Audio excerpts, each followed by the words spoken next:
comment on that? Talk about that? I will.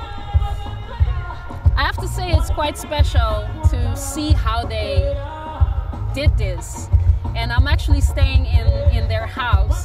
So this, for the past week, I've heard them talking about tents and arts and sculptures and jumping castles for children and poles and toilets that should come and stage and so many things. And I almost felt like I was like one of the people organizing it myself. So this morning, of course, I was still in bed and they were all up very early going like, this is our day. And I was like, wow, they must feel very proud. And it's, it was really nice for me to see how they pulled this off, you know, and to make the entrance price really low. I think the entrance price equals a bag of potato chips. And the artists, how they, you know, found their way to get attached to the good artists and having them play here and everyone knows them. I'm really proud actually of them that they pulled it off.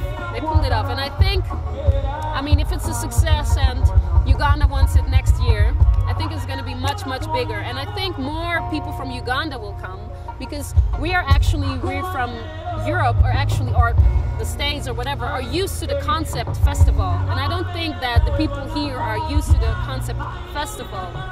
And I know that after this year, for sure they'll know about it. They know what to expect and what it means, when you can come, what you can do, how to divide your energy and your time and your money.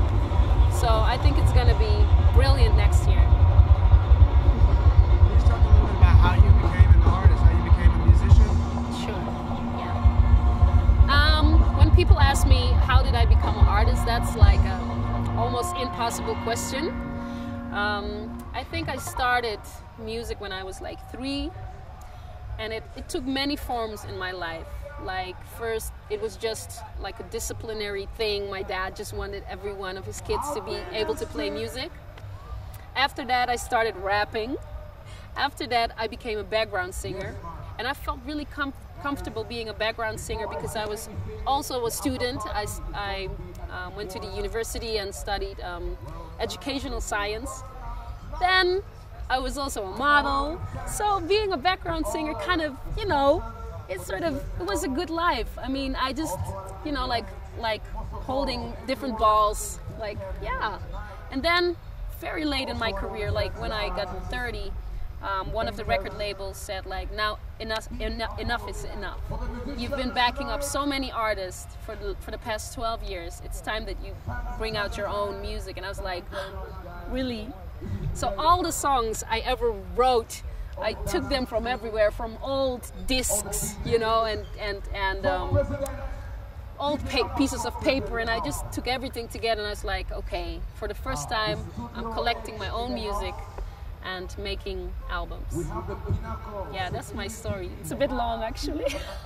Can you describe for us what does it feel like when you're singing and when you're on stage? What does the music feel like for you?